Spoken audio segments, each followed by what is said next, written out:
दिव्यकुण्डल हारमुज्जल मस्तक जलललितं गाढकुन्तल नेत्रमुज्जल चन्द्रशीतल भासितं हस्ते निर्मल दण्ड त्रिशूल भाले कमल धारितं हे शिवापति पार्वतीपति त्राहि मां भवसागरम।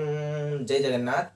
आमे आगामी अध्याय रे दूत प्रेरण करिछि जलंधर भगवान शंकर पाखकू एवं पार्वती को मागिबा पई पठाइछि ता आमे अवगत होइतिलु। एबे आमे जानिबा भगवान शंकर कौन पदक्षेप नौचंती।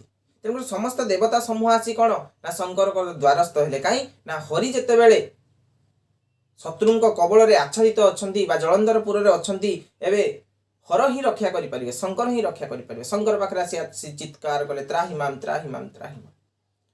शंकर कौन कले ना विष्णु को ध्यानस्थ कले, विष्णु को चिंता कले। विष्णु को चिंता करी मने शिव बसिले जग ध्याने से प्रभु जगादि पुरुष प्रवेश आसी हरपास। कौन कले ना चिंता करिया मात्रे हरि आसी कौन कले ना हरंक पुर रे प्रवेश कले।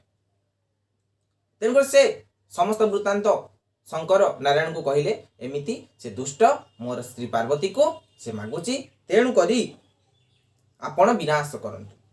भगवान नारायण कहले जे से जलंधर तुम से जात होइछि सिंधु देशे जेणु से लक्ष्मी को सानुज ए दुई अप्रध तनुज आंभरे नुहई विनाश तुम्भकु अछि तेणे जस। कौन होइछि ना सी मो हस्तरे मरिबनी काई ना सी आपणकर शरीर उत्पन्न आपणकर अग्निपिंडुलार उत्पन्न। तेणु करी मु ताकू मारी परिबिनी ना किए मारिबे ना आपण शंकर आपण अंशर से जन्म ग्रहण करछन्ती माने आपण ही तांकू मारिबे। तेणु समस्त देवता 33 कोटी देवी देवता कौन कले ना निज निज शरीर तेज बाहर करी एक आयुध एक अस्त्र बनैले। इंद्र तांको शरीर ज्योति बाहर कले बा तेज बाहर कले। समस्ते कौन कले जे जार तेज बाहर करी एक आयुध तैयारी कले एवं भगवान शंकर को अर्पण कले। शंकर आपण हस्ते जलंधर बद्ध हेब तेणु करी आमे समस्त तेज आपण को अर्पण करूछु।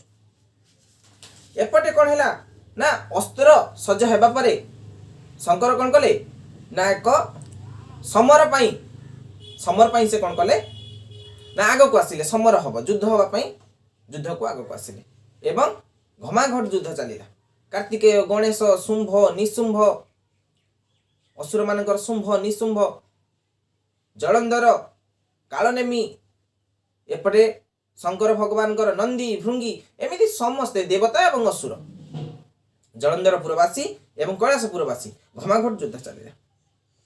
किंतु घमाघट युद्ध चलिबा परे देवता माने धीरे धीरे मरिया पई लागिले काई ना जो विशल्य करणी जो भृगु ऋषि आनी दउथिले सॉरी बृहस्पति आनी दउथिले से कौन है ना से विशल्य करण को समुद्र नहीं लुचि रखी किए ना जलंधर।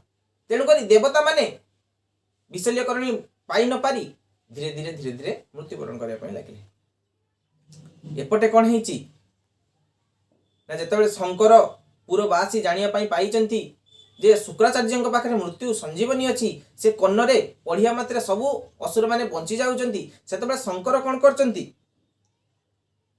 ना एक पिशाची को सृष्टि करचंती अति बृहत पिशाची देखिया पई अति भयंकर मुकुला केश थरहर बदन अटे गिरिबर कर्ण नासिका नेत्रतुंड जिनी अनल सातकुंड। कौन है ना अति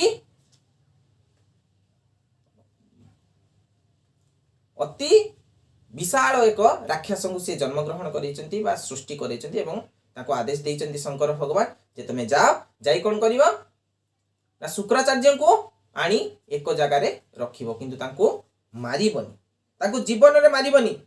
असुर गुरु भृगु ऋषि जानाम शुक्र महा ऋषि ताहाको विनाश गुपते समर शेष परिजंते प्राणे न मारी रखिथिबु समर अंते छाड़ी दे ताको जीवन रो मारिबनी ताको आनी रखिथिबो। एमिति एमिति घमाघट युद्ध चलिला केही काहाकू जय करि पारलेनी ना देवता माने जय करि परछन ना असुर माने जय करि परछन केही काहाकू जय करि परना काईना एक अंश जलंधर एवं भगवान शंकर एक अंश तेणु केही काहाकू जय करि पारु नाहांती।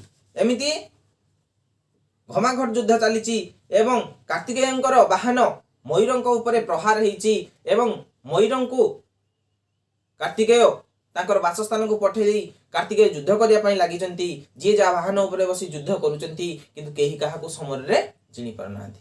आगामी अध्याय रे आमे जानिबा समରରେ କିଏ କାହାକୁ ଜିଣିଲେ। जय जगन्नाथ। हरे कृष्ण।